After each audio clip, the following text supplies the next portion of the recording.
Welcome to Complete BS, the official podcast of couch coaches everywhere. Not just football. It's every sport that ruins your parlay, wrecks your fantasy week, and still brings you back for more. Buzzer beaters, blown leads, and brackets and flames. Yeah, we're all over it. Unfiltered takes, armchair analysis, and enough bold opinions to fill a playbook. Hosted by Brian Schmuck, sports junkie, the Saban of stats, and your official voice of I could coach better than that. Let's go. Couch Coach Nation, can you believe that this weekend we'll be playing games in November? The clock falls back on Saturday night, but which teams in the top 25 could also be falling this weekend? Vandy's ranked higher, but a road underdog. Cincinnati's also ranked higher than their opponent, but also a road underdog. Would either of these be an upset? Miami goes on the road, and they have to avoid their late season slide. Georgia's got a huge rivalry game away from home. Texas Tech's on the road against an improving Kansas State team. Virginia's got a long road trip out to Cal as they try to stay perfect in conference play. South Carolina, they nearly took down Alabama last weekend. Now they get another crack at a top 10 team with Ole Miss this weekend. We've got a really good slate of games this weekend, and I'm ready for some more football. AV, are you ready for the weekend? Let's do it, man. The weather's starting to cool off, starting to feel like football season. We got the cocktail party. We got Halloween. There's going to be people at games dressed up in all kinds of costumes. It's a great time of the year. Not to mention the other things going on here. The World Series, the NBA, and the NHL have started. It is the best time of the year for sports fans and for college football. Absolutely. Before we get to the games, we need to talk about the elephant in the room, or in this case, the tiger. Brian Kelly's out at LSU, and this was about as bad a fit as possible from the beginning, and that's even before he did his fake Cajun accent. LSU believes that they're one of the premier jobs in the country, and they're going to take a swing at everyone. And after Nick Saban and Marcus Freeman, Dan Lanning, Lane Kiffin, and Eli Drinkwitz all tell them no, where do they go? I think Joe Brady is the best hire for them if they can afford to wait on the NFL season, or they work something out where he ends up leaving Buffalo before the end of the season. We'll have to see on that, but I think that's the best fit for them. John Summerall, if they can't wait on Brady, I think it's a natural slide in from him at Tulane there in New Orleans, just up the road to Baton Rouge. He knows that area. He's done a great job. I think this would be a really good hire for LSU. I know Jimbo Fisher wants to get back into coaching. He's got ties at LSU, but I think his resume lately is a bit too shaky to pull the trigger and go with Jimbo. So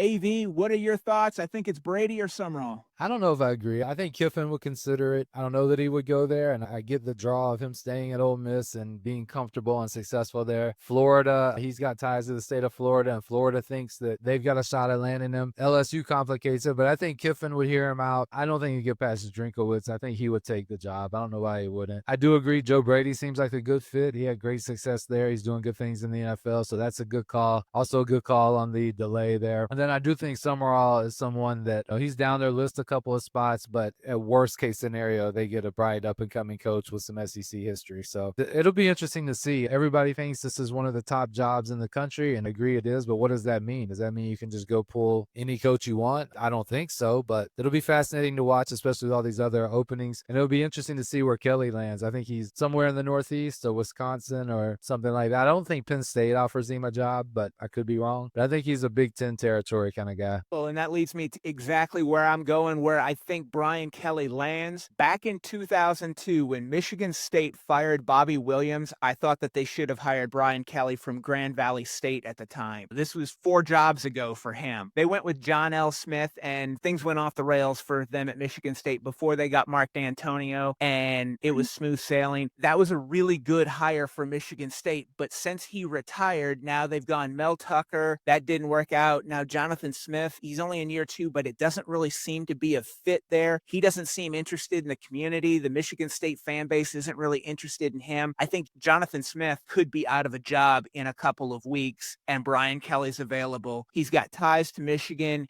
He spent a lot of time there at Grand Valley State. This would be a great hire. It's a hire that they should have made 23 years ago. Now they get a chance to make it right. That's interesting. Michigan State's had some coaches between D'Antonio and Saban, and if you could throw Brian Kelly in the mix, that's quite a history of coaches. Well, let's get to the games. We've got Cincinnati at Utah. Big game in the Big 12. It's the first ever meeting of these two teams. Utah's the 9.5-point home favorite. Cincinnati 7-1 on a 7-game winning streak since dropping their opener to Nebraska. They're undefeated in Big 12 conference play. Utah, they're 6-2 with losses to Texas Tech and to BYU. Offensively, these two teams, they've got the number 2 and 3 scoring offenses in the Big 12, with Utah having a 1-point advantage. They both like to run the ball. Again, Utah's got a little bit of an advantage on the ground. The big question, though, for Utah is the health of QB1, Devin Dampier. If he's healthy, I think this is a Utah rout, 2+ touchdowns. Bird Ficklin, he filled in well. He's got a similar skill set to Dampier, but he's a freshman, so he doesn't have the same kind of experience. I've got Utah winning the game, regardless who's at quarterback, but maybe a little bit closer than if I knew Dampier were 100% and was going to go. I've got the Utes 38-30. Utah is 2-3 all time in games where College game day comes to town. So do with that what you want. Agree on Devin Dampier not really being the big difference. My thing with this game is I don't really have a good grasp on who Cincinnati is. They lost to Nebraska at home, which isn't great. Their only decent road win was at Kansas, which kind of loses credibility by the week. They beat Iowa State, which at the time I thought was a good win, but then Iowa State turns around and loses to Colorado. I like Cincinnati quite a bit in terms of like watching them play. Like Brendan Sorsby is really good, and I think Cincinnati is a good team, but I just don't have a grasp on them. I have a pretty good grasp on Utah. They're good. I like Utah to handle business at home. 30-21 is my score, and I don't think it matters who plays quarterback for them. Georgia, Florida, and we're all about tradition here, and this is the world's largest outdoor cocktail party. These two teams are meeting for the 104th time. The game's in Jacksonville this year before a 2-year break for stadium renovations. Next year, the game's going to be in Atlanta, and in 2027, it will be in Tampa. I think it's a real shame that they're not going home and home on campus over the next 2 years like they did in 94 and 95, the last time that there were stadium renovations. Both teams, as usual, they're coming off a bye, but Florida's coming in without Billy Napier, who got fired. Billy Gonzalez is taking over in the interim, and Ryan O'Hara will be calling the plays for the offense. Georgia's won 4 in a row in 10 of the last 14. The Dawgs are a 7.5-point favorite in this game. Georgia, they're ranked number 5 in the country at 6-1 with only a 3-point loss to Alabama. They got balance on offense. They've got a really strong defense. I know in the last 2 weeks, Kirby Smart has been drilling into his team. Do not overlook Florida. This is a trap game. AV, how do you see it? Well, with Billy Gonzalez taking over, I read a report where he said he wants to open it up on offense. So I don't know exactly what that means. The problem with that is I don't think Georgia knows what that means. They don't have any game tape of Billy Gonzalez as the head coach or the new offensive coordinator guy playing college. So I think there's some element there to where UF can hit some big plays early and maybe score some points early. But at the end of the day, I think UGA's got the better team. I think that's obvious. They didn't just fire their coach, right? Georgia has more to play for. Adjustments will be made to whatever scheme they're trying to run early on. I think it's tighter than most people think throughout the game, but Georgia pulls away with a late score to win 33-20 is my prediction. So I mentioned that Kirby's going to be drilling into his team that this is a trap game. Don't overlook Florida. However, Georgia's a young team. They don't have a ton of senior leaders on their team. They've played well this season, but I've kind of had questions about them all season long. They're not their normal dominant self. Teams with interim coaches tend to get a bump. You can just look at Virginia Tech, UCLA, even UAB in the game or games after they fired a coach. The key for the Gators, as it has been all season, is to run Jaden Baugh. In the 3 games that he's gone over 100 yards, they've won. When he doesn't go over 100 yards, they've lost every one of those games. Jaden Baugh goes over the century mark. The Gators pull the upset in Jacksonville 24-21. Wow.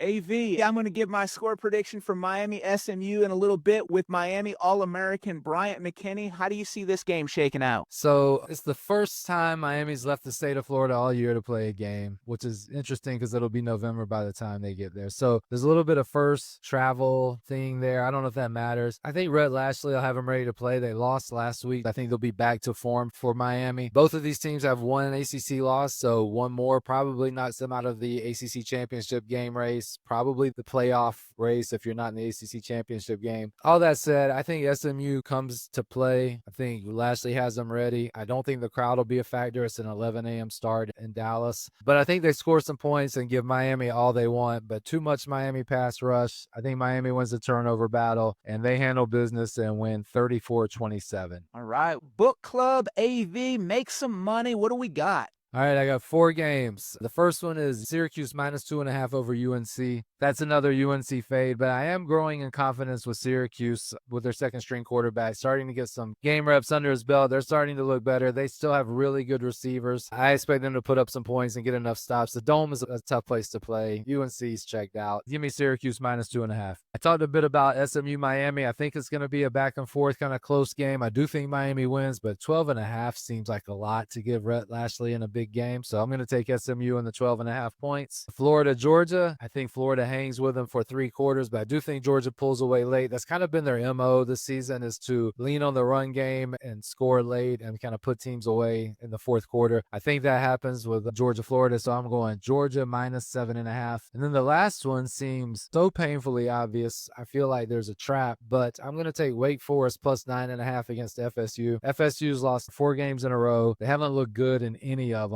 They seem to be reeling. Players might have quit. Meanwhile, Wake Forest took Georgia Tech to overtime, and SMU, they beat in back-to-back games. They seem to be putting it together and actually improving. I don't know what world Florida State should be 9.5-point favorites, but they are. So I'm going to take Wake, and that seems like easy money. My bonus pick, I've got Tennessee -3.5 at home against Oklahoma. We've just seen last weekend that the Oklahoma defense can give up points to a prolific offense. The Oklahoma offense, on the other hand, still has no identity. Mateer's been very flat since his injury. The line seems really low to me. I think this should at least be 7.5. I like Tennessee at home by 10 or more. So Tennessee -3.5, that's an easy take right there. Stay tuned. We'll be right back with Miami All-American Bryant McKinnie.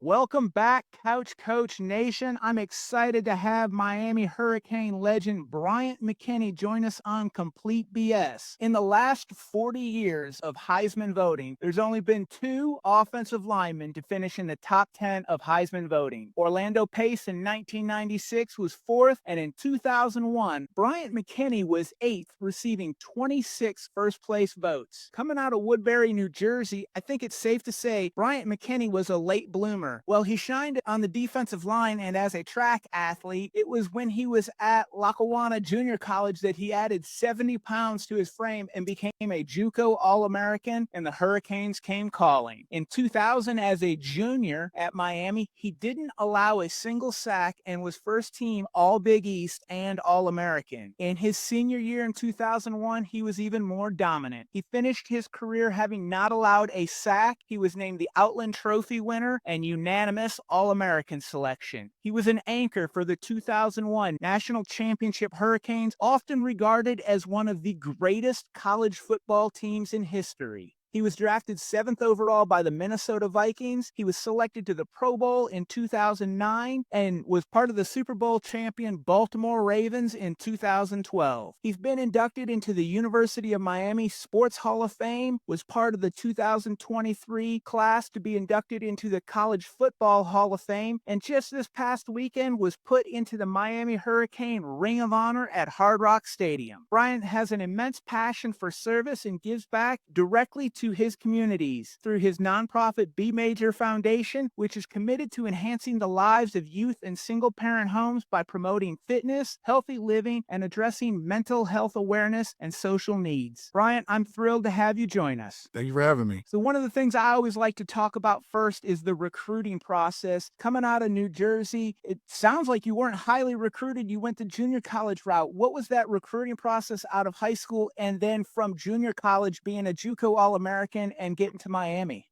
To be honest, in high school, I wasn't even thinking about it. There wasn't really many people that went to the next level like that from my area, from my high school at least. And so I didn't really think about it too much. But what's funny is there's somebody out there who mailed in the tape of Lamar Sturdivant, who was the running back who was a year behind me, who was really good. They mailed in the tape to him to the University of Iowa. And Frank Verducci, he was the O-line coach at the University of Iowa. He's seen the tape, he's seen Lamar, and he also seen me. He said, well, who is this? So when he came to the school to visit, it was after National Signing Day. So they didn't have any more scholarships left. And he felt like I was more fit to play left tackle instead of defensive end. He was like, you're built more like a left tackle, that you'll have longevity playing this position. I can give you a scholarship to go to a 2-year school. So sign a letter of intent with us here at Iowa. I can sing to Lackawanna, where he had a relationship with the head coach, Mark Duda. He said, you go there, you learn how to play the position, and then you'll come to Iowa. And I mean, I looked at it as a free opportunity to continue my education. So I said, oh, I'll see how this goes. But I have the opportunity to, continue to go to college and continue my education. So I was like, I'll see how it goes. And I went, and I still never met the person. I have no clue who the person is who mailed the tape, but they changed my life. They changed the whole trajectory of my life. So I went there and I had to learn how to play offensive line. I never played offensive line. I went there and I had to learn it. And what helped me learn it pretty much was between my O-line coach, the head coach, and then you had a guy named Nate Russ, who was a JUCO All-American who had to practice against every day. So I had no choice but to get good. I went against one of the best every day at practice. So after a while, you get tired of getting knocked around. And I'm trying to learn the position I've never played. Now I'm going against somebody who is an All-American every day. And the light bulb finally went off for me. I was able to stop him. And once it was like the games would be a little easier because everybody wasn't as good as him. You know what I'm saying? So it made the practice was so rough for me that my game became easier because those guys weren't as big or as physical or talented as he was. So he helped develop me. So I give him a lot of credit. So you were recruited to Miami by Butch Davis and played for him for 2 years before he went on to the NFL. What was the transition like going to Coach Coker? Coach Coker was our offensive coordinator, so we were already familiar with him. So that was an issue too. So when Coach Davis had left to go to Cleveland, now the rumor was we had our new president who was coming in, who was Donna Shalala. She was coming from Wisconsin, and she was bringing Barry Alvarez with her as head coach. But I was going into my senior year, and I'm like, this is the worst time to try to make a transition. Like, you have a whole new scheme coming and all this stuff. And I was like, the year before, we only lost one game. We could have split the national championship had Florida State beat Oklahoma. We would have shared it. And we were like, okay, we were one game away, and this year is like our senior year. So we went up to the athletic director, and kind of like 7 of us who were like, some of the top players at the time. And voice started paying, and even might be threatened to leave school early just to try to make sure we were heard and kind of get something that we believed was what was needed. So thank goodness he listened, and he kept everything in-house and hired Larry Coker. And Larry Coker only had to add like an additional few people, changing positions because he was the offensive coordinator, so now he's the head coach. So now our tight end coach moved to offensive coordinator. You had Randy Shannon come in and be defense coordinator, just things like that. So it worked out for the best. Yeah, that 2001 team, as I mentioned, often referred to and regarded as one of the greatest college football teams ever assembled. I mean, your third string running back was Frank Gore behind Clinton Portis and Willis McGahee. Add in Najee Davenport, Ken Dorsey at quarterback, Andre Johnson, Jeremy Shockey, yourself on the line with Brett Romberg, Joaquin Gonzalez. Defensively, Jerome McDougal, Vince Wilfork, Jonathan Vilma, Ed Reed, Sean Taylor. Oh my goodness, the list goes on. What was that team like, and what were those practices like? Those practices were really intense because everybody challenging each other. Nobody was scared to push and challenge each other. And then, you had those young guys who were coming in and they wanted to play. So they're pushing, they're going to push you to make you have to fight for your position, keep your position. And that was kind of the attitude that we came in with. So when I came in with Andre Johnson, Clinton Portis, our whole goal was to come in and take somebody's job. And I felt like that kind of carried over to the new wave of guys. Like, they was coming in, felt like they were good enough to take somebody's job, but we were good enough to hold them off. But what we did, though, I'm going to always say this is, my senior year, we always wanted to get those guys opportunity to get on the field. So Ed Reed and I always say we need to be able to least by 21 points in the fourth quarter to let the backups get a chance to have some experience. And we did that for every game except 2 games. So they got a lot of experience. It appears from the outside that Ken Dorsey was a leader of this team. He's had a successful career in the NFL coaching. What was he like as a leader? Ken Dorsey was very smart. He was always into his books. I remember when we first got there, he was always the one who was staying in. Oh, I got to read my playbook. So he was big into in the books, knowing the plays, knowing the system. So I can see why he's had success as a coach, because he always knew the fundamentals and everything. Just very intelligent. Your offensive line coach at Miami, Art Kehoe, is one of the most well-respected offensive line coaches I've ever been around, I've ever heard about. You went 2 seasons not allowing a single sack. Talk a little bit about Coach Kehoe and how he helped develop you. What's funny is not only Coach Kehoe helped develop me, but our graduate assistant was Mario Cristobal. So Mario Cristobal took time with me as well on a one-on-one level where I had big matchups, and he would stay with me afterwards and we would watch film. So Coach Kehoe did a great job, putting in that dog into all of us and having us go out there and competing real hard. But I also want to say that Mario Cristobal would give me the extra film study and things like that I would need to watch, and we would go over plays, like me trying to figure out like what is Dwight Freeney doing, how is he terrorizing people's backfield, things like that. So he took the time with me. After team meetings, I'll sit down there. I'm like, okay, after team meeting, let's sit here and just watch some more film and just then get my mind prepared like for all his moves. So just not even Dwight Freeney, but I had a guy named Jamal Reynolds in my first year against Florida State. Alex Brown, a lot of big guys that he sat down and gave me some personal one-on-one time with. Do you have a favorite memory of your time at Miami, whether it be a win, something around the team, or just on campus?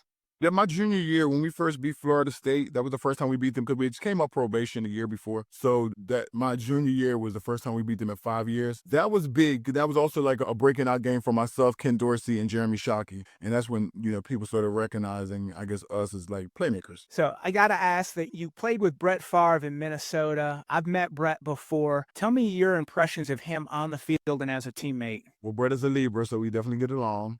I like Brett. He's fun. I feel like the media can kind of paint people a certain way, and that's not always true. So I wasn't sure what to expect from Brett, because the media would make it seem like he was a diva, and it's like he's total opposite. Very fun. It was the best record I've ever had as a Viking. He came and everybody kind of rallied around him, and it became more about the players and planning for one another. And that was the furthest I had made at that period of time, all the way to the NFC Championship. So it was great to have him as a teammate, and he's very fun, and he gets along. He's a fun person. So you played in the Super Bowl with Baltimore. What was Super Bowl week like for you leading up to the game? You hear players talk about how that week is just so different. There's so many demands on you. What was that week like? To me, I felt like that was like being at a bowl game in college. Like you have your media day, you have your day, but then you have your period of time where you have to now buckle down and focus in, like you still got a game coming up. But the first couple days when you first get there, like that Monday or that Tuesday, it's go with the flow. Like you don't really have many responsibility. But when Wednesday hits, okay, let's buckle in. We still have a work week here. But media day, going out to eat, taking pictures, like it's to me just like a college bowl game.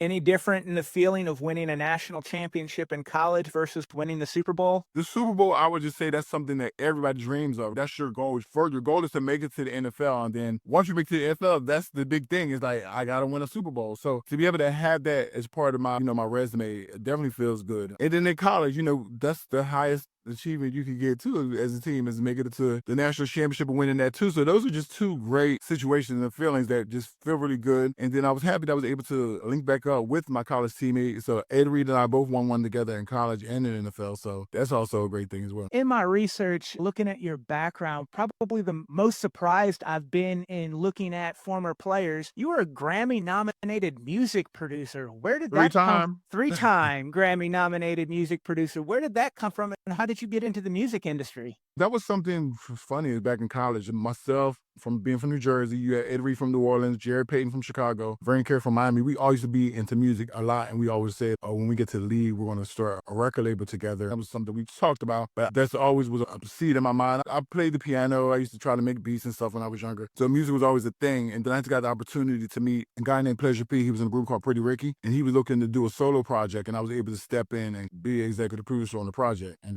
that project got nominated for 3 Grammys. So I have a Grammy certificate. Very nice. So now you're retired from the league. Tell me a little bit about your work in the community, your nonprofit, the B Major Foundation. Yeah, so B Major Foundation, our mission statement basically is healthy kids, healthy living. So keeping kids active and healthy, single parent households, mental health awareness. And then now I'm about to add on financial literacy, just because a lot of these guys are getting money at a younger age and they just need to know you got to pay your taxes. There's a lot of things they just need to know in their past need to know. For the mental health awareness part, I do a panel once a year in May, because that's Mental Health Awareness Month. And we have a panel made up of therapists, different doctors, players, former athletes, actor, actress, musicians. They're all on my panel, and we discuss just different things that people went through and how they got through it. And it's like a fireside type of chat where people in the audience can ask questions. I just came back last week. I was in Minnesota, actually on the 13th. I was in Minnesota. Myself and Ray Rice, we spoke to the players on mental health. And then the Vikings have been a big supporter in my mental health event. They've donated ever since I started. They had me come last year as well and speak to the team. Then they hit me up again and said, hey, when I had to come back next year, speak to the players again, and then with a separate session with the staff. So they're adding on more. So I'm looking forward to keep doing this and having these more talks. A giant on the field and a giant in the community. That's amazing work, Bryant. Let's talk a little bit about the Miami at SMU game. SMU's coming off a